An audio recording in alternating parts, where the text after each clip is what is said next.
मामनुस्मरयुध्य च मय्यर्पितमनो बुद्धिः मामेवैष्यस्य संशयः अभ्यासयोगयुक्तेन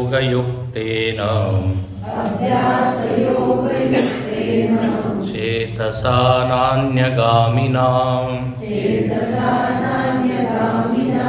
परमं पुरुषं दिव्यं याति पार्थानुचिन्तयन् कविं पुराणमनुशासितारम्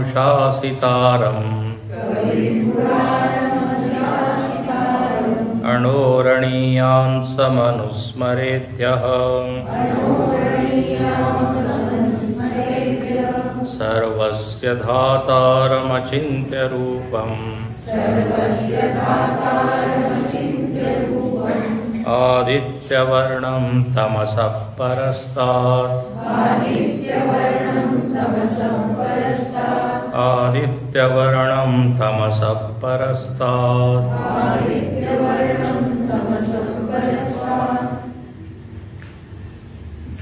भगवंत इथे म्हणतात की शेवटची जी वृत्ती आहे त्याच्याप्रमाणे आपला पुढचा प्रवास होत असतो. तर शेवटची वृत्ती जर भगवंतामध्ये आपण लावली तर भगवंतामध्ये आपली गती होईल. आता शेवटच्या क्षणामध्ये भगवंताचं स्मरण होण्यासाठी इथे भगवंत म्हणतात तुम्ही प्रत्येक काळामध्ये प्रत्येक क्षणामध्ये त्याचं स्मरण करा, तेव्हा शेवटच्या क्षणी आपल्याला स्मृती होऊ शकते. म्हणून सर्वेषु कालेषु माम अनुस्मर. अच्छा, आता यासाठी काय करावं तर म्हणे रोज बसा, रोज एका आसनावर बसा आणि काय करा, प्रयत्न करा आपली वृत्ती भगवंताकडे नेण्याची. त्याला इथे म्हटलेलं आहे अभ्यास योग. मनाला एक सवय लावायची की देवाचं चिंतन करायचं, थोडा वेळ जगाचा विसर व्हावा, आणखीन परमात्म्यामध्ये मन एकाग्र व्हावं. इथे म्हणतात दोन शब्द दिलेले आहेत, अभ्यास योगयुक्त चेतसा आणि दुसरं म्हटलेलं आहे न अन्यगामिना. न अन्यगामिना या शब्दाने विक्षेप किंवा बहिर्मुखी मन याचा निषेध केला आहे. अन्यगामिना म्हणजे अन्य विषयगामिना. तर म्हणे प्रयत्न करावा, कारण सामान्य माणसाची प्रवृत्ती काय असते की मन त्याचं जगाकडेच भरकटत असतं. सवय आहे, सगळं सवयीचा परिणाम आणखीन काही. तर जर चुकीची सवय आहे तर जी चांगली सवय ती आपण लावू शकतो. तर न अन्यगामिना आणि दुसरीकडे अभ्यास योगयुक्त. काल मी सांगितलं अभ्यास योगयुक्त म्हणजे सजातीय वृत्ती प्रवाह, तुल्य प्रत्ययांचा प्रवाह, म्हणजे भगवंताशिवाय इतर विचार न येणे, त्याला म्हणतात सजातीय वृत्ती प्रवाह. तुल्य प्रत्यय आवृत्ती लक्षण, याला इथे अभ्यास योग म्हटलेला आहे. आणि या अभ्यास योगासाठी काल जसं मी सांगितलं, जेवढं जास्त प्रेम आपलं देवाशी असेल, देवासाठी असेल, तेवढं हे सहज आणि सोपं होतं. जेवढं जेवढं देव आपल्याला आवडायला लागेल तेवढं तेवढं मन सहजच तिकडे प्रवाहित होतं. नाही तर खूप प्रयत्न करावा लागतो कसं तरी मनाला ओढून ताणून. पण ते मन एवढं चलाक आहे, चालाक त्याला निसटून जातं. प्रमाथी बलवत दृढम, तर इथे हा जो उपासक आहे त्यांनी हे सिद्ध केलं आहे, त्यांनी आपल्या मनाला असं तयार केलं आहे, ते फार सुंदर म्हणतात की त्याचं शील झालेलं आहे, स्वभाव झालेला आहे, मन जातच नाही तिकडे, बाहेर जातच नाही. हे पहा, एक असतं व्यावहारिक मन आणि एक आहे ध्यान केलेलं मन, म्हणजे ध्यान करणारं मन. व्यवहारामध्ये लोक फार काय हुशार असतात, शहाणे असतात, पण ते फार चंचल असतात. पण जे लोक रोज ध्यान करत आहेत तासंतास, 2 तास, 3 तास, मग त्यांच्या प्रत्येक क्रियेमध्ये सुद्धा तुम्हाला ते गांभीर्य दिसेल, स्थिरता दिसेल, चालण्यात, बोलण्यात, खाण्यात, पिण्यात. एवढंच काय, डोळ्याचे जे पापण्या म्हणजे भूगुळ म्हणतात त्याला, ते सुद्धा त्यांची जास्त हालत नाही, स्थिर. महर्षी पतंजली याला म्हणतात अंगमजेयत्वम, अंगावर विजय मिळवणे, अवयवांवर विजय मिळवणे. तर जर रोज असं स्थिर बसण्याचा अभ्यास आहे तर त्या सगळ्या गोष्टी अशा स्थिर होतात, शांत होतात. नाही तर आपण पाहतो चांचल्य दिसतं, काही तो करेल त्याला घाई होईल किंवा स्थिरता नाही दिसत. तर इथे म्हणतात अभ्यास योगाने हे शक्य होऊ शकतं. व्यवहारामध्ये तो चतुर असू शकतो, पण इथे आपल्याला आध्यात्मिक मन पाहिजे, स्थिर मन, एकाग्र मन, गहन गंभीर मन. तर म्हणे तो याला सिद्ध करतो. आणखीन मग काय करतो, परमं पुरुषं दिव्यम अनुचिंतयन. परमपुरुषाचं चिंतन करता करता याती. हे अनुचिंतयन हे कंटिन्युअस टेन्स आहे. मला या शब्दाचं मराठी शब्द अजून मिळाला नाही. कंटिन्युअस टेन्स म्हणजे काय मराठी? सातत्यपूर्ण नाही, कंटिन्युअस म्हणजे सातत्य, पण व्याकरणामध्ये त्यासाठी काय शब्द आहे? नाही, कंटिन्युअस टेन्स.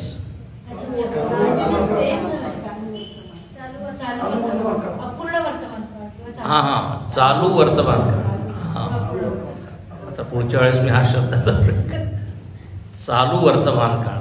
अनुचिंतयन, जसं 5व्या अध्यायामध्ये आहे ना, प्रलपन, विसर्जन, गृह्णन, म्हणजे अजून क्रिया जी चालू आहे, संपलेली नाही आहे. तर एक दिवस चिंतन करतो असं नाही, अनुचिंतयन, चिंतन करता करता करता परमं पुरुषं दिव्यम याती. याती म्हणजे गच्छती. कुत्र गच्छती? परमं पुरुषं दिव्यम. दिव्य त्या पुरुषामध्ये तो प्राप्त होतो, जातो तिथे. म्हणजे आपलं जे आराध्य आहे, इष्ट आहे, आवडती देवता आहे, त्याच्यामध्ये तो काय तल्लीन होतो, तन्मय होतो, तद्रूप होतो. अच्छा, आता परमपुरुषम दिव्यम, दिव्य परमपुरुष, त्याचं तो चिंतन करतो. आता प्रश्न इथे असा आहे की तो कोण आहे पुरुष, कसं चिंतन करावं? चिंतन करण्यासाठी आपल्याला काही शब्द दिलेले आहे. कम्प्युटरच्या भाषेमध्ये डेटा दिलेला आहे, डेटा, आकडे. याच्या आधारावर आपण देवाचं ध्यान करू शकतो. इथे काही शब्द आहे. कविम पुराणम अनुशासितारम. काल आपण पाहिलं कवी, भगवंत कसा आहे तर म्हणे कवी आहे. कवी म्हणजे सर्वज्ञ. शंकराचार्यांनी इथे अर्थ केला, सर्वज्ञ, क्रांतदर्शिनम, ज्याच्यापासून काही लपू शकत नाही.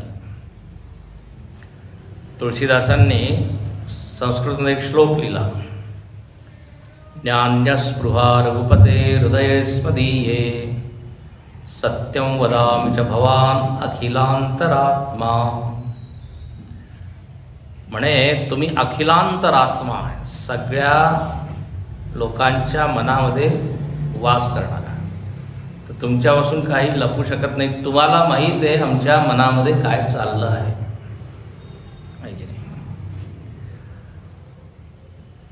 आणि म्हणे तुम्ही माझ्या मनामध्ये जर शिरला तर तुम्हाला ते दिसेल की माझ्या मनामध्ये काही आता इच्छा नाही आहे, न अन्यस्पृहा. पण तुम्हाला दिसेल एक इच्छा आहे, भक्तिं प्रयच्छ रघुपुंगव निर्वराम मे. माझ्या मनामध्ये फक्त एकच इच्छा आहे, ती म्हणजे भक्ती मला मिळो. आणि ही इच्छा तुम्ही पाहू शकता, कारण तुम्ही अंतर्यामी आहात. तर मी खरं खरं बोलत आहे असं म्हणतात की दुसऱ्या इच्छा नाही, पण फक्त भक्तीची इच्छा आहे. तर हे तुम्हाला माहीत आहे. तर आता इथे प्रयत्न काय आहे की आपण देवापासून काही लपवू शकत नाही. आधी आपण करतो आणि मग देवापासून लपवू इच्छित आहे, तर असं होणार नाही. तर म्हणे सर्वज्ञ आहे, तो सगळं काही जाणणार आहे. जर हे आपण याचा प्रभाव काय होईल, जर या शब्दाचा अर्थ आपण हा समजला की देव सर्वज्ञ आहे, तर जीवनावर याचा काय प्रभाव होईल की आपण खोटा व्यवहार करू शकणार नाही किंवा करण्याचा प्रयत्न करणार नाही. ते तुम्हाला आहे ना ती गोष्ट, एका गुरुनी सांगितलं शिष्याला की हे फळ तुम्ही खा, त्या ठिकाणी तिथे कोणी पाहत नाही. कुठेही तो खायला गेला कोणी कोणी दिसत आहे. त्याला वाटलं व्यक्तीचं सांगितलंय, कोणी व्यक्ती पाहिले नाही पाहिजे. तर एक दोन शिष्याने तर खाल्लं, कारण कोणी नव्हतं दिसत. पण एक शिष्य जो आहे तो खाऊच नाही शकला, कारण म्हणजे जेव्हा खायला जातो पक्षी पाहत आहे, कोणी प्राणी पाहत आहे. आणि माझी अशी भावना आहे की त्याच्यावर सुद्धा देव आहे, तर जणू काही देवच पाहत आहे. तर कोणतंच ठिकाण असं नाही आहे की जे देव पाहत नाही. सर्वम जानाति. आणि तुम्हाला अनेक वेळा सांगितलं त्यांच्याकडे चित्रगुप्त आहे, तो सगळे चित्र घेत आहे, चित्र घेत आहे. हिडन कॅमेरा आहे देवाकडे, CCTV. सर्वज्ञम कविम. इथे गुरुदेवांनी सुद्धा छान अर्थ लिहिलेला आहे. सर्वज्ञ, आत्मतत्वाला सर्वज्ञ असे समजले जाते. वेदांत वाङ्मयाचे अधीरवाचक सर्वसाधारणपणे सर्वज्ञ ही संज्ञा ज्या उथळ अर्थाने समजतात तशी ती नव्हे. हे पहा, आपल्या मनामध्ये एकही वृत्ती येत आहे, ती वृत्ती त्याच्याशी लपू शकत नाही. सगळ्या वृत्तींना तो जाणत आहे. द्रष्टा आहे ना तो, द्रष्टा, सर्वद्रष्टा. 13व्या अध्यायात म्हटलेलं आहे उपद्रष्टा अनुमंताच भरता भोक्ता महेश्वर. उपद्रष्टा, उपद्रष्टा म्हणजे अगदी जवळ राहून तो पाहत आहे सगळं. अच्छा, तर असं ध्यान करा. कविम पुराणम. पुराणम म्हणजे चिरंतनम. असं कधीच नव्हतं जेव्हा तो नव्हता, आणि असं कधीच होणार नाही जेव्हा तो नसेल. तर तो नित्यच आहे. आता या शब्दाचा आपल्या जीवनावर काय प्रभाव किंवा याचा अर्थ काय घेतला पाहिजे. मी जर हे जाणलं की तो नित्य आहे म्हणजे काय, एक नुसतं म्हणजे माहिती झाली, इन्फॉर्मेशन. पण हे सगळं कशासाठी सांगत आहे देव, की आपली भक्ती वाढली पाहिजे या शब्दात. म्हणून कारण आपल्याला करायचं काय शेवटी, अंतकालेच मामेव स्मरण. त्यासाठी या सगळ्या गोष्टी लिहिल्या. जेवढी त्याची महती आपण ऐकू आणि मनामध्ये ठेवू, तेवढी स्मृती त्याची जास्त राहील. तर म्हणे पुराण म्हणजे नित्य आहे, म्हणजे तो आजही आहे. तर आपल्याला एक विश्वास आहे की अच्छा आजही आहे देव. असं नाही की फक्त तो तुकाराम महाराज, ज्ञानेश्वर महाराज यांच्यासाठीच तो होता, आता तो उपलब्धच नाही आहे असं नाही, ही इज एव्हर प्रेझेंट. पुराणम. अच्छा, जेवढी जुनी गोष्ट असते ना त्याची किंमत जास्त असते, माहिती आहे का तुम्हाला? एंटिक असतं. संग्रहालयामध्ये जातो, एक एक त्या वस्तू लाख लाख रुपयाच्या असतात. जर कोणी तोडलं तर मग तेवढं फाईन. एका मुलाच्या हातानं ते कितीतरी फ्लॉवर पॉट वगैरे पडलं. अरे म्हणे एवढा जुना होता तो त्याला. अरे मग एवढं तुम्ही का जुनं होतं ना, त्याला माहित नाही की ते जुन्याचीच किंमत आहे. म्हणून ते इंग्लिशमध्ये म्हणतात old is gold. Old is gold. काही दुसऱ्या गोष्टी सुद्धा जुन्या चांगल्या असतात, आता बोलत नाही मी इथे. नाशिक त्याच्यासाठी फेमस आहे.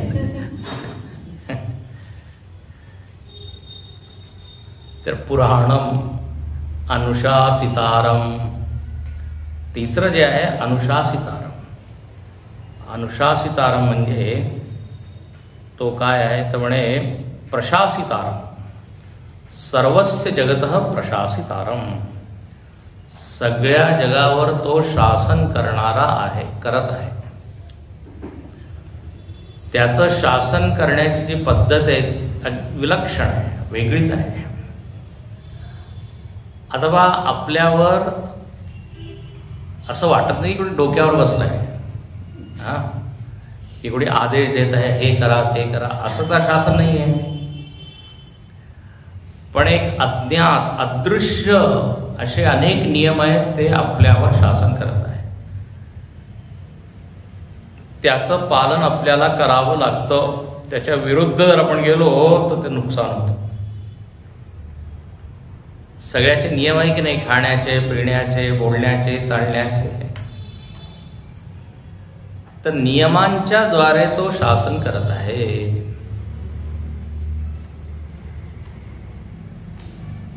किती नियम आहेत ते आपण मोजू नाही शकत, अनंत नियम आहे. आपल्या शरीरामध्ये नियम आहे, मनामध्ये नियम आहे. मन काम करत आहे, नियम आहे. कामात क्रोधो विजायते, नियम आहे. राग जर येईल तर तेव्हाच येईल जेव्हा आपली इच्छा पूर्ण होणार नाही, आता हा नियम आहे. लोभ तेव्हाच येईल जेव्हा लाभ होईल. जिमी प्रति लाभ लोभ अधिकाई. ईर्ष्या तेव्हाच येईल जेव्हा दुसरा माणूस आपल्या पुढे जात आहे आणि त्या माणसाविषयी आपल्या मनामध्ये प्रेम नाही आहे. प्रेम असेल तर आनंद वाटेल, अरे वा माझा मित्र पुढे जात आहे.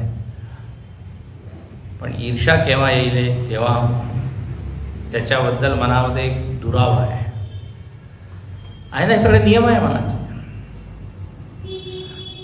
आता जे मानसतज्ञ म्हणतात ना, मानसशास्त्र,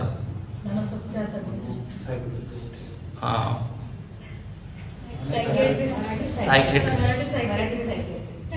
मनोचिकित्सक काय म्हणतात, मनोचिकित्सक, मानस मनाचा अभ्यास करणारे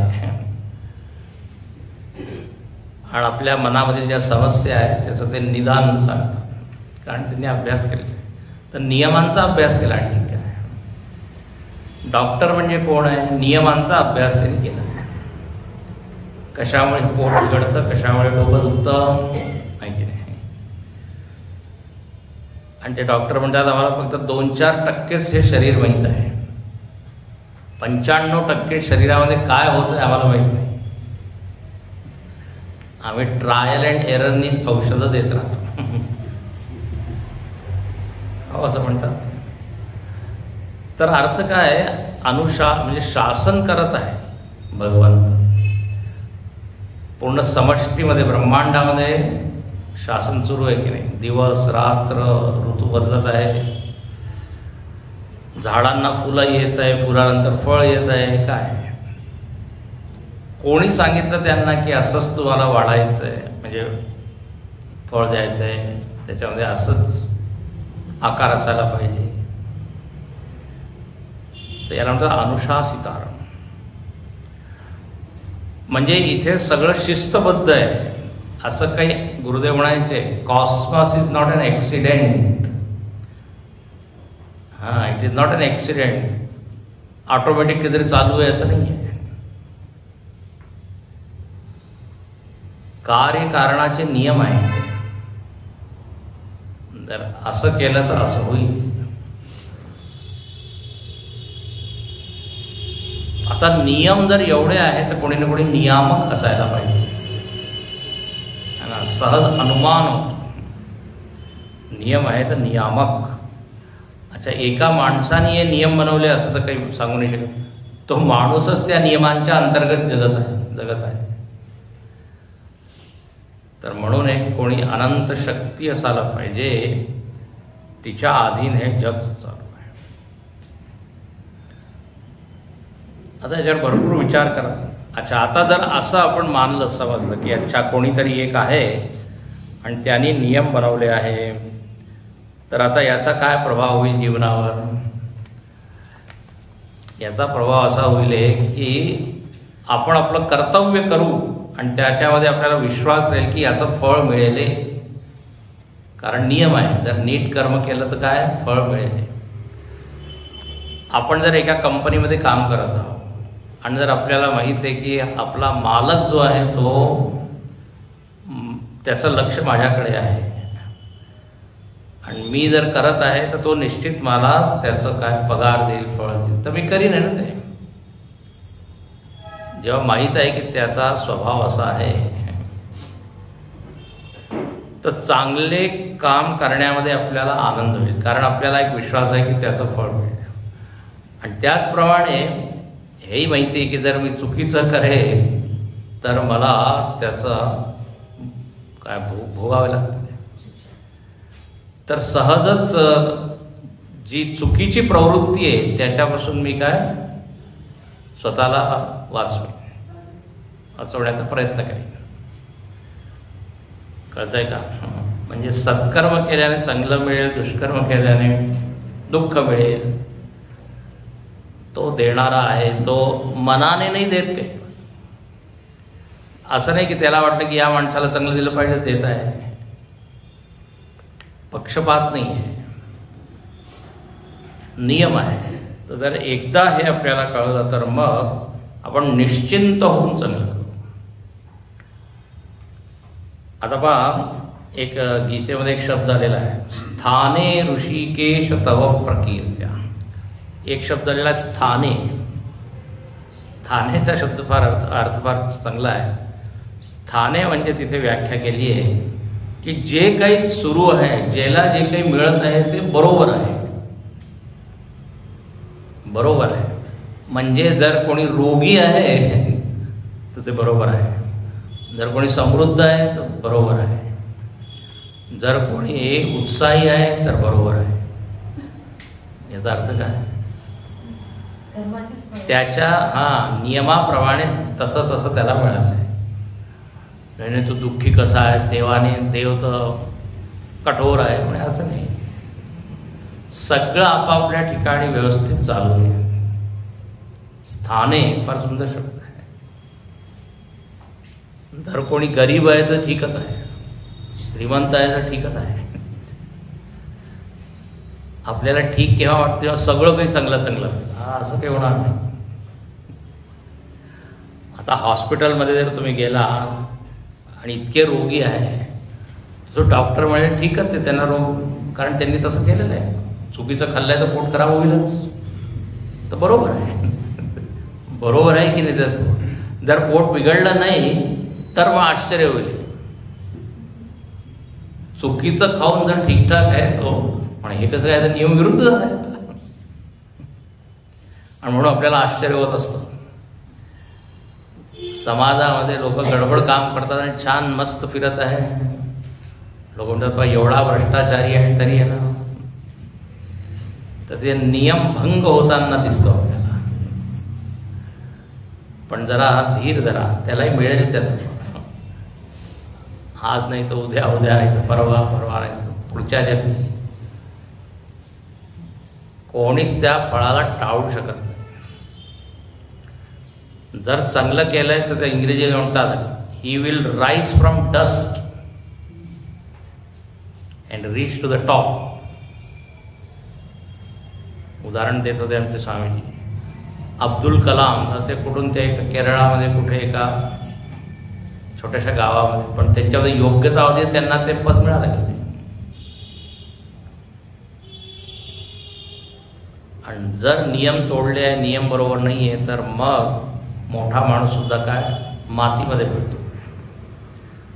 रावणाकडे सगळं काही होतं, पण शेवटी त्याने नियमाचं पालन केलं नाही. त्याची काय इच्छा, सगळे नियम माझ्याप्रमाणे चालू. त्यांनी सगळ्या देवतांना कैद केलं होतं. आणि देवता म्हणजे काय, नियम. ब्रह्मांडामध्ये चालवणारे जी सत्ता आहे चालवणारे, वेगवेगळी देवता म्हणजे काय, वेगवेगळे नियम. तर देवाला त्याला मारावं लागलं, जरी तो भक्त होता, जरी तो पंडित होता, ज्ञानी होता. तर अनुशासितारम. मग इथे म्हणतात कर्मफलजातस्य. पुढचं काय, अनुशासितारम. अणोरणीयान. अणोरणीयान समनुस्मरेत्य. जो काय करतो तर म्हणे स्मरण करतो. तो उपासक स्मरण करत आहे. आता काय स्मरण करत आहे, अणोरणीय. भगवंत सूक्ष्मापासून तर सूक्ष्म आहे. याचा अर्थ काय होईल, सूक्ष्म म्हणजे अदृश्य आहे, अव्यक्त आहे की नाही, व्यापक आहे. सूक्ष्मत्व म्हणजे व्यापकत्व. जेवढं आपण सूक्ष्म होतं तेवढं, जसं मनच पहा ना, शरीर स्थूल आहे आणि मन सूक्ष्म आहे, तर मन व्यापक आहे की नाही जास्त. इथे प्रवचन ऐकता ऐकता आपण पूर्ण नाशिकमध्ये फिरून येऊ शकतो की नाही. शरीराने नाही जाऊ शकतो, शरीर इथेच बसत आहे. पण नाशिक काय पूर्ण जगामध्ये चंद्रलोकापर्यंत जाऊ शकतो. तर मन व्याप्त करू शकतो सगळ्या विषयांना, कारण सूक्ष्म आहे. आणि परमात्मा त्या मनापेक्षा सुद्धा सूक्ष्म आहे. अनेजदेकम मनसो जवीय. ईशावास्य म्हटलेलं आहे, मनापेक्षा सुद्धा वेगाने धावणार आहे. म्हणजे जिथे मन जातं त्याच्या आधी तिथे चैतन्य असतं, असं काव्यात्मक. जिथेही मन जाईल तर आधी काय पाहिजे, आत्मचैतन्य पाहिजे, त्याशिवाय मन. जसं विमान आहे, विमान. एकदा पोकळीने विमानाला सांगितलं की मी तुझ्या, विमानाने पोकळीला सांगितलं की मी तुझ्यापेक्षा जास्त वेगाने जाऊ शकतो, उडू शकतो. तर पोकळीने सांगितलं ठीक आहे तू उड. आता जिथेही विमान जाईल आधी काय राहील, तिथे पोकळी राहील की नाही. Space will be there wherever that aeroplane. याचा अर्थ काय झाला, एरोप्लेनपेक्षा जास्त व्यापक काय, स्पेस, पोकळी.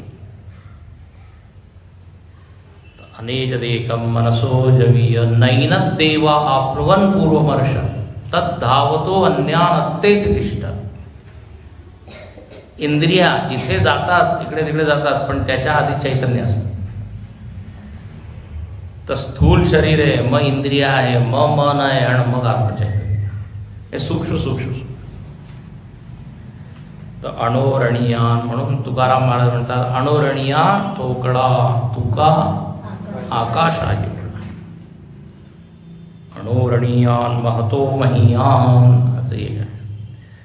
मग सर्वस्य धातारमचिंत्य रूपम. सर्वस्य धातारम हे पुढचं लक्षण आहे, देवाचं लक्षण. सर्वस्य धाता, तो धाता आहे. धाता म्हणजे काय तर म्हणे कर्मफल जातस्य धातारम विचित्रतया प्राणिभ्यो विभक्तारम विभज्य दातारम. कर्मफलाचं विभाजन करणार आहे, सगळ्यांना त्याच्या कर्माप्रमाणे फळ देणारा, ज्याचं जसं कर, जिसकी जैसी करनी उसकी भरणी वैसी होय. जसं पेरतो त्याप्रमाणे बघतो. तर म्हणे विभाजन करतो तो. जसं कोणी काय आपल्याला हे दिलं, डोनेशन वगैरे दिलं, तर काय प्रसाद देतो आपण सगळं. ते लंका दहन फार छान गोष्ट आहे. मारुतीने पूर्ण लंका जाळली. लंका जेव्हा पेटवली तर अग्नी 2 ठिकाणी पोचला नाही, जिथे सीता माता राहत होती आणि विभीषण. आणि इथे का नाही अग्नी गेला, तर म्हणे असं आहे, मारुती म्हणतो जिथून जिथून डोनेशन आलं होतं माझ्या शेपटीला आग लावण्यासाठी, तेल तूप कपडे वगैरे, तर तिथे तिथे मी प्रसाद दिला अग्नीचा. या 2 ठिकाणून आल्यानंतर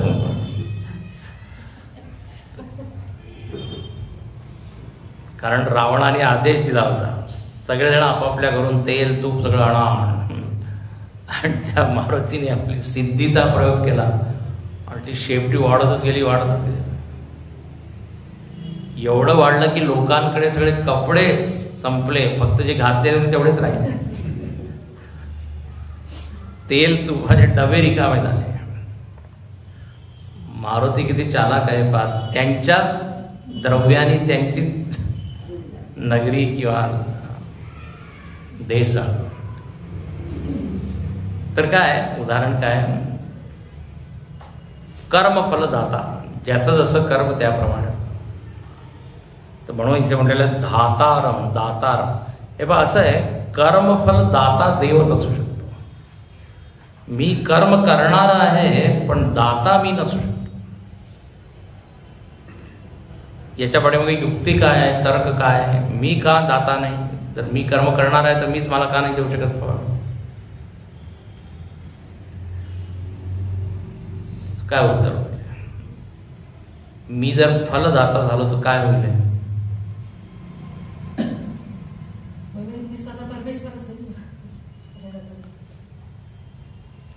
हां, अजून विचार करा.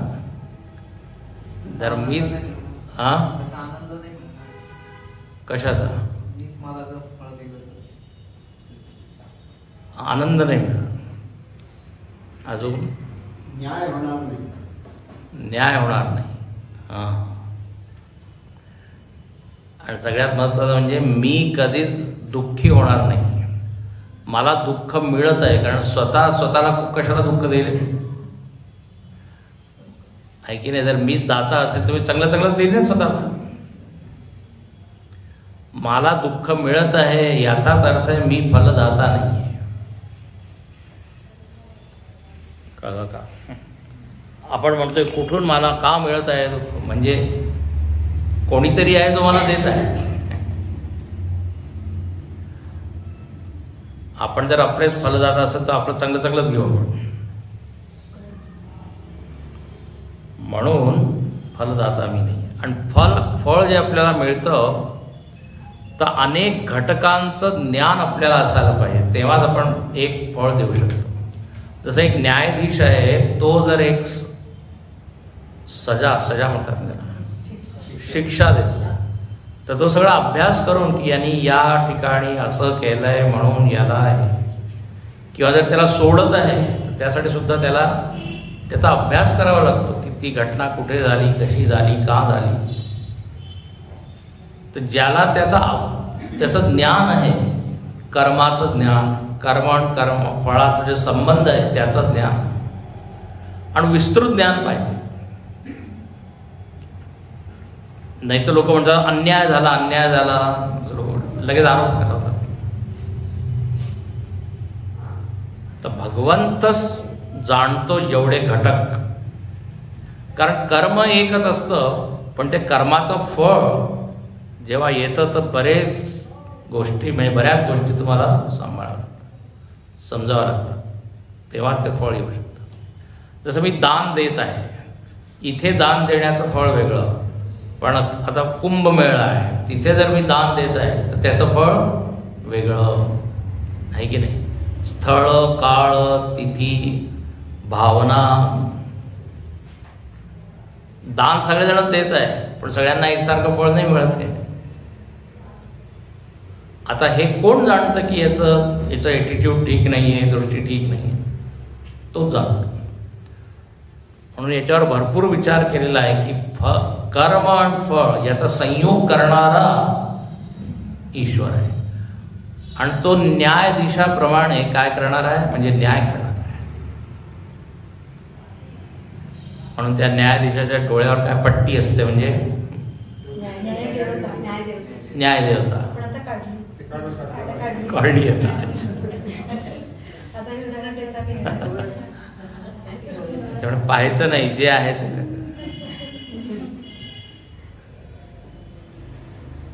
कर्तुराज्ञया प्राप्यते फलम कर्म किं परम कर्म तज्जडम. कर्म स्वतः फळ नाही देऊ शकत, कारण कर्म जड आहे, त्याला माहीतच नाही आहे. कर्माला माहीत नाही की ते का करत आहे. आता मी हात असा करत आहे, दगड मारत आहे, त्या हाताला काही माहीत नाही. म्हणून कर्म इटसेल्फ फक्त कर्मच फळ देणारं नाही आहे. एक मोठी शक्ती आहे जी जाणते की कोणचं कर्म केल्याने केव्हा काय होईल. तर म्हणून इथे हा एक जो शब्द आहे फार महत्त्वाचा शब्द आहे. सर्वस्य दातारम, विभक्तारम, विभाजन करणार. हां, इथे एकच आहे.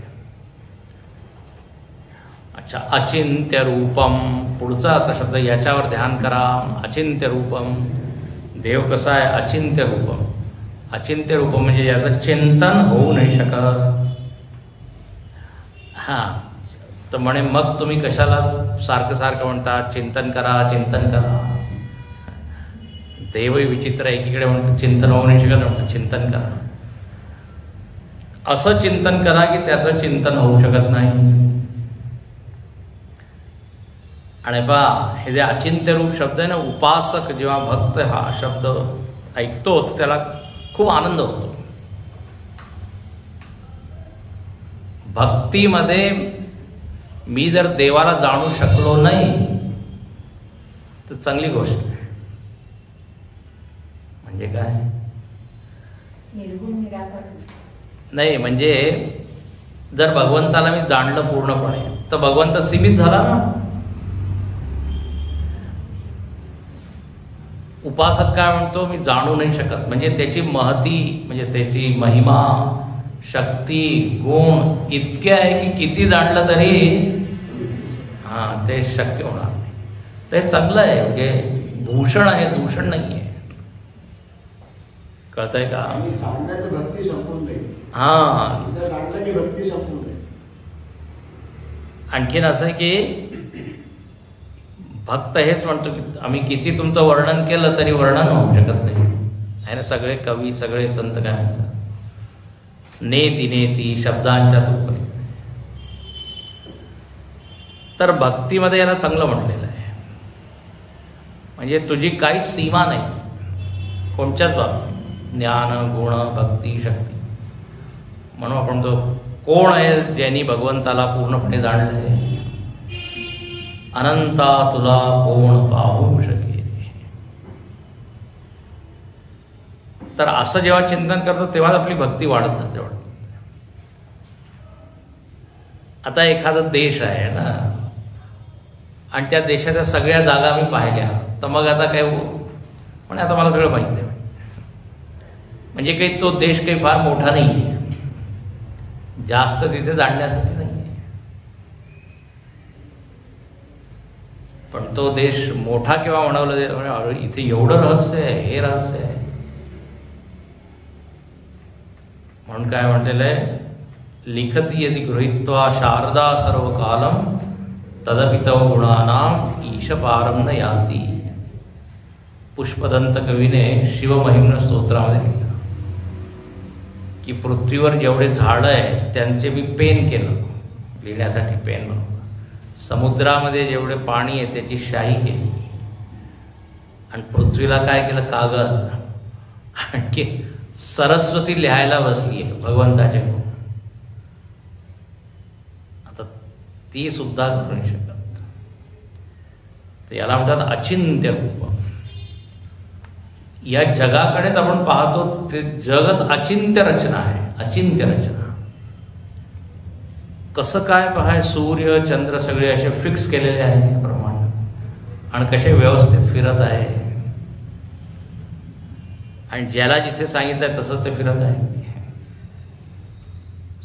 सूर्याला जणू काही आदेश दिला आहे की तुला सकाळी उगवायचं आहे, या वेळेत जायचं आहे. पृथ्वीला एक विशिष्ट वेगाने फिरवले. अचिंत्य इथे सगळं काही अचिंत्य. कौन चित्रकार है, काय नीला नीला गगन, हरी हरी वसुंधरा. खाली पाहिलं तर हिरवं आहे, वर पाहिलं तर निळं आहे. सगळ्या फुलांमध्ये कोणी चित्र भरलेलं आहे, रंग. आणि गंमत आहे, एक फूल दुसऱ्या फुलापेक्षा वेगळं. आणि काय कॉम्बिनेशन आहे, हे सगळंच अचिंत्य आहे. कोणताही विषय तुम्ही घ्या आता चिंतन करायला, ते तुम्हाला अंत मिळणारच नाही. कसं काय होत आहे. आता नारळामध्ये पाणी वर कसं काय जात आहे, इतक्या काही मोटर लावली नाही. काय सिस्टम आहे की ज्याने पृथ्वीमधील आणि गोड पाणी.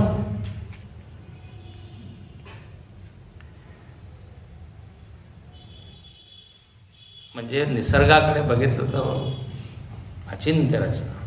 तर आता रचनाच अचिंत्य आहे, तर रचनाकार सुद्धा अचिंत्य होईल की नाही. अचिंत्य रूपम इथे म्हणतात अस्य रूपम नियतम विद्यमानम न केनचित चिंतयितुं शक्यते. असं नाही की ती वस्तू नाहीच आहे म्हणून त्याचं चिंतन होत नाही, आहे असून त्याचं चिंतन होऊ नाही शकत. हे पहा, जी वस्तू नाही आहे ती सुद्धा अचिंत्यच आहे की नाही. जी असत आहे जी नाही त्याचं चिंतन कसं होते. पण इथे वस्तू आहे, सतरूप आहे, पण त्याचं चिंतन होऊ.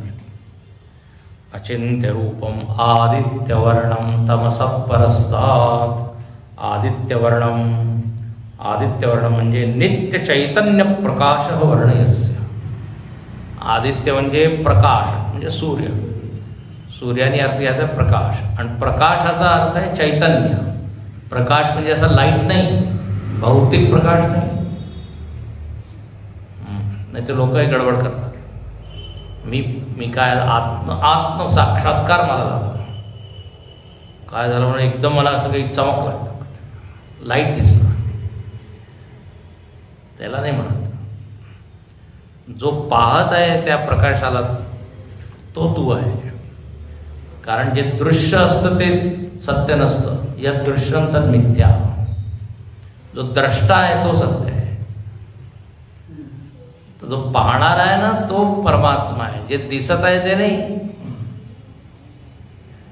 तर प्रकाश रूपम म्हणजे चैतन्य रूपम. त्याच्या समोर विविध दृश्य, विविध रूप, रंग, आकार येत आहे. जसं सूर्यासमोर सगळ्या घटना घडत आहे आणि तो अलिप्तपणे काय असंग होऊन सगळ्यांना प्रकाशित कराय. अचिंत्य रूप आदित्यवर्णम तमसः परस्तात्. शेवटचं लक्षण अंधकाराच्या पलीकडे. त्याच्यामध्ये कधीच अंधार नाही आहे. आत्मचैतन्य असं आहे, ज्ञान आणि अज्ञान दोघांना प्रकाशित करणार आहे. अज्ञान म्हणजे अंधार, ज्ञान म्हणजे प्रकाश. आत्मा कसा आहे, जसं आकाश आहे, आकाश स्पेस. आकाश काय करतो, अंधाराला सुद्धा जागा देतो आणि उजेडाला सुद्धा. असं नाही की आकाश फक्त उजेडालाच स्थान देत आहे. तर याचा अर्थ फार गहन आहे. मोहांधकारात परमम आत्मचैतन्य कधीच अज्ञानी झालेला नाही. हे पहा, मी अज्ञानी आहे याचं मला ज्ञान आहे की नाही? तर अज्ञानाला सुद्धा मी प्रकाशित करत आहे. मला कळत नाही आहे हे मला कळत आहे की नाही? कळत आहे ते सुद्धा प्रकाशित झालं, नाही कळत आहे ते. ज्ञानवर्जिता अज्ञानहीन चित्त, रमण महर्षींनी उपदेश सारामध्ये म्हटलेलं आहे. चैतन्य ज्ञान आणि अज्ञान दोघांचा प्रकाश आहे.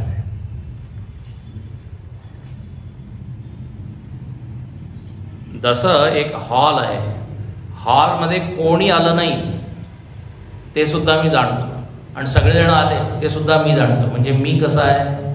नित्य आहे. अभाव आणि भाव दोघांना जाणणार आहे, तर मी दोघांच्या पलीकडे आहे. त्याचप्रमाणे इथे अंधकाराच्या पलीकडे म्हणजे अज्ञानाला सुद्धा जाणणार आहे. हे शब्द असे ना, याच्यावर खूप विचार केला पाहिजे. अच्छा, तर याप्रमाणे इथे 8 लक्षणं झाले बहुतेक. किती झाले? 8 झाले ना. कवी, पुराणम, अनुशासितारम, सर्वस्य दातारम, अचिंत्य रूपम, आदित्यवर्णम, तमस परस. 7 झाले म्हणून. हां, अणोरणी. हां, अणोरणी. तर असं जर मी ध्यान केलं तर माझी भक्ती वाढेल अजून. आता इथे म्हणतात की तो जो उपासक आहे किंवा योगी आहे तो प्रयाण काळ म्हणजे मरण जेव्हा त्याला येतं तेव्हा तो असंच ध्यान करतो. आणि लक्षात ठेवा, त्याने आयुष्यभर असं ध्यान केलेलं आहे म्हणून तो ते करू शकतो. म्हणून आता पहा, अर्जुनाचा प्रश्न हाच होता ना, प्रयाण काले की कथम. दादा पहा, प्रयाण काले मनसा चलेन, भक्त्या युक्तो योग बलेन चैव, भ्रुवोर्मध्ये प्राणमावेश्य सम्यक्, सतं परं पुरुषमुपैति दिव्यम्. प्रयाणकाले मनसा चलेन, योगबलेन चैव,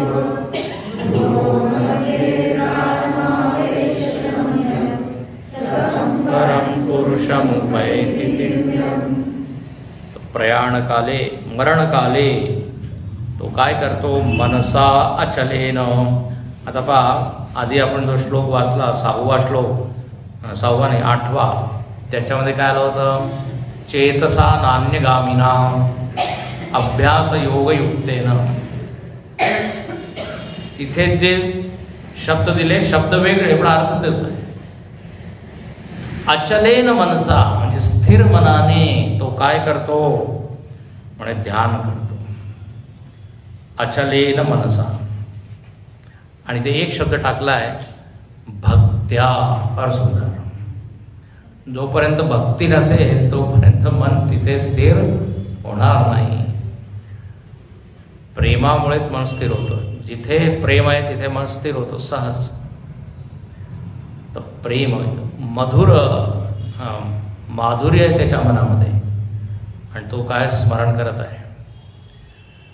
आणखीन योग बलेनं, योग त्याच्या अंतःकरणामध्ये एक शक्ती बळ उत्पन्न त्यांनी केलं आहे आणि ते बल काय? योग बल. आणि योग बल शंकराचार्य फार सुंदर अर्थ करतात. योग बल म्हणजे समाधिज संस्कार प्रत्यय जनित चित्तस्थैर्य लक्षणम योगबलम. समाधिज, समाधिज म्हणजे ज म्हणजे जायते, उत्पन्न होतं. समाधिज म्हणजे ध्यान. ध्यान रोज करत आहे तर त्या ध्यानाचे संस्कार त्याच्या चित्तावर पडले. म्हणजे त्याच्या मनाला माहीत आहे की मला एकाग्र व्हायचं आहे, व्हायचं आहे, व्हायचं आहे. तर समाधिज संस्कार प्रचय, भरपूर संस्कार गोळा केलेले आहेत. म्हणजे रोज तो बसत आहे, रोज मनाला स्थिर करत आहे, शांत करत आहे, तर काय झालं, त्याच्या मनामध्ये एक शक्ती उत्पन्न झाली, एक बळ. आणि त्या शक्तीमुळे चित्त कसं झालं, त्या परमात्म्यामध्ये एकरूप होऊ शकलं. चित्तस्थैर्य लक्षणम, कळतंय का? समाधिज, ज म्हणजे काय सांगितलं मी, उत्पन्न होणे. जसं पंकज, पंकज जलज कमळाचे नाव आहे, पाण्यापासून जे उत्पन्न होतं त्याला काय म्हणतात, जळज. तर समाधीज, रोज बसल्याने, रोज ध्यान केल्याने एक संस्कार एकत्र. जसं इथे तुम्ही रोज ऐकत आहात वेदांत, तर मनामध्ये काय, ते संस्कार गोळा होत आहे. आध्यात्मिक संस्कार तुमच्या चित्तावर बिंबले जात आहे, ठसे उमटत आहे. तर त्याचप्रमाणे मन स्थिर करत आहे तो. आणखीन मनामध्ये वैराग्य आहे. तर हे त्यांनी आपल्या अंतःकरणामध्ये एक सामर्थ्य उत्पन्न केलं, त्याला म्हणतात योग बल. आणि अशा योग बलाने तो काय करतो, आपल्या मनाला भगवंतामध्ये अच्छा, एकीकडे ध्यान करते, दुसरीकडे भक्ती आहे. नुसतं शुष्क वृक्ष नाही आहे, लक्षात घ्या. देवाची मधुर स्मृती आहे. तर दोन्ही गोष्टी झाल्या, भावना सुद्धा आहे, आणखीन त्याने विचार सुद्धा केलेला आहे. आता तो काय करतो, भ्रुवोर मध्ये प्राणमावेश्य सम्यक. आता बघ, दोन गोष्टी झाल्या, मनामध्ये भक्ती आहे, चित्तामध्ये योग बळ आहे, सामर्थ्य आहे. आणि आता तिसरी गोष्ट म्हणजे प्राणांना तो कुठे घेऊन येतो, भ्रुवोर मध्ये, भुवांच्या मध्ये. म्हणजे तिथे तो आपलं लक्ष केंद्रित करत आहे, स्थिर करत आहे. जणू काही असं तो पाहतो की मी कुठे आहे, इथे आहे. आणि ते शंकराचार्य पूर्ण वर्णन करतात की पूर्वम हृदय पुंडरीके वशीकृत्य चित्तम तद ऊर्ध्वगामिना नाट्या भूमिजय क्रमेण. आता षटचक्र भेदन जसे लोक करतात, एक एक चक्रामध्ये आपल्या प्राणांना घेऊन जातात. सुषुम्ना नाडी आहे, 3 नाडी आहे, इडा, पिंगला, सुषुम्ना. कुंडलिनी जागृत करतात, ती सुषुम्ना नाडीच्या द्वारे वर प्राणाला घेऊन जातात. आणखीन या आज्ञाचक्राचं सुद्धा भेदन करतात आणि ब्रह्मरंध्र किंवा सहस्रार तिथे नेतात. पण इथे सध्या काय म्हटलेलं आहे, भ्रुवोरमध्ये, इथे तुम्ही आपलं ध्यान काय करा, केंद्रित करा, लक्ष द्या. प्राणशक्ती इथे आहे असं समजा, ध्यान करा. आता थोडंसं इथे योगाचं हे वर्णन आहे. ऊर्ध्वगामिन्या नाड्या भूमिजय क्रमेण, एक एक भूमीवर विजय मिळवा. म्हणजे स्वाधिष्ठान, मूलाधार, मणिपूर, अनाहत, विशुद्धी, असे एक एक चक्र. मला फक्त नावं माहिती आहे, ते नीट नाही. तर त्या चक्रांचं याला म्हणतात भूमिजय क्रम. लोक म्हणतात माझी स्थिती सध्या कुठे आहे, अनाहतमध्ये आहे. कोणाकोणाची खाली स्वाधिष्ठानामध्ये, स्वाधिष्ठान. मग जसं जसं तो प्रगती करतो वर वर जातो. पण हे पहा, इथे काय आपल्याला त्या चक्रामध्ये ध्यान करायचं नाही, देवाचं ध्यान करायचं. चक्र ध्यान नाही करायचं, देवाचं ध्यान करायचं. पण इथे देव आहे, इथे माझा परमात्मा आहे असं मानून भ्रुवोरमध्ये. कारण पहा इथे काय म्हटलेलं आहे, सतम परमपुरुषमुपैति दिव्याम. परमपुरुषाचं ध्यान करायचं, तो परमपुरुषामध्ये विलीन होतो. तो काही त्या चक्राचं ध्यान करत नाही आहे. चक्र तर काय, एक प्रकारचं आसन आहे. त्या मनाला आसन दिलंय, आलंबन दिलंय, तिथे तो स्थिर करतो. आणि पहा पुढे सुद्धा याचं वर्णन आहे, 12व्या श्लोकात सुद्धा परत येईल. 12व्या 13व्यामध्ये, आणि तिथे स्पष्ट सांगितलं आहे की तो ओंकाराचं ध्यान करतो, ओंकाराच्या द्वारे देवाचं ध्यान करतो. इथे काही सिद्धी मिळवायची नाही आहे, कुंडलिनी जागृत करायची नाही आहे. इथे काय भगवंताशी एकरूप व्हायचं आहे. हे म्हणून आता पुढचा श्लोक वाचू उद्या आपण. यदक्षरं वेदविदो वदन्ति विशन्ति यद्यतयो वीतरागा यदिच्छन्तो ब्रह्मचर्यं चरन्ति तत्ते पदं संग्रहेण प्रवक्षे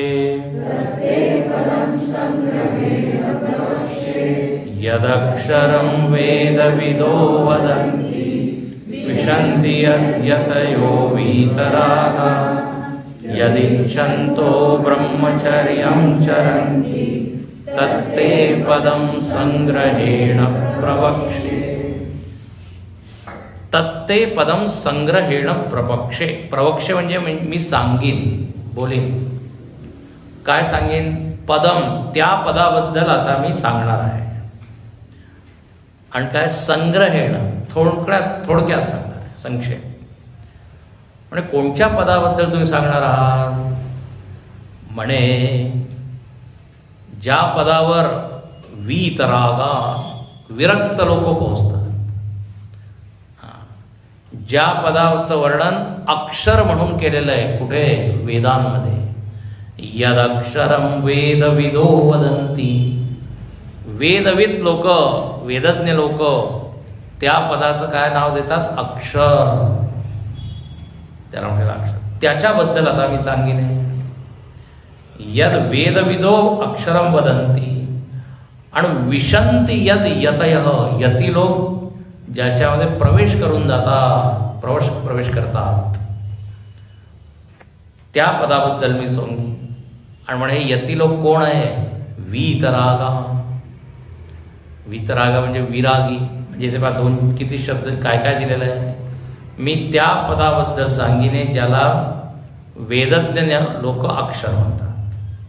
दुसरं यती लोक ज्याच्यामध्ये प्रवेश करतात. तिसरं जे विरक्त लोक आहे तेच त्याच्यामध्ये प्रवेश करू शकतात किंवा करतात. आणि चौथं यदिच्छन्तो ब्रह्मचर्यं चरन्ति. मोठे मोठे साधक लोक ब्रह्मचर्याचं पालन करतात. कशासाठी? कारण त्यांची इच्छा आहे की त्या पदावर मी पोचलो पाहिजे. तर त्या पदप्राप्तीसाठी जी तपस्या आहे, संयम आहे, ते करतात. कारण इच्छा काय त्यांची? त्या अक्षरपदाला प्राप्त करणे.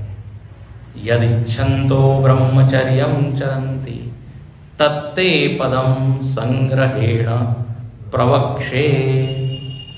ते पद मी तुम्हाला थोडक्यात सांगिने. तर पाहिजे गुरुदेव काय म्हणतात? भावार्थ. वेदवेत्ते ज्याला अक्षर ब्रह्म म्हणतात, निग्रह आणि वैराग्य संपन्न ज्यात प्रवेश करतात, तद्रूप होतात. ज्याची इच्छा करून जे ब्रह्मचर्य व्रताचे पालन करतात त्या पदाबद्दल मी तुला संक्षेपाने सांगतो. आता इथे बरेच शब्द आहे. वीतराग म्हणजे काय? ब्रह्मचर्याचं पालन करणं म्हणजे काय? त्यानंतर संक्षेप, थोडक्यात सांगणार म्हणजे काय? पद म्हणजे काय? बरंच काही आहे. आता ते मी सांगेन. आता इथे शंकराचार्यांनी खूप याच्यावर छान छान लिहिलेलं आहे. आणि मग परत म्हणतात 12व्या श्लोकामध्ये त्याचं वर्णन करतात. ठीक आहे, आता इथे थांबतो. काय म्हणतात? ओम पूर्णमदः पूर्णमिदं पूर्णात् पूर्णमुदच्यते पूर्णस्य पूर्णमादाय पूर्णमेवावशिष्यते. ओम शांति शांति शांति.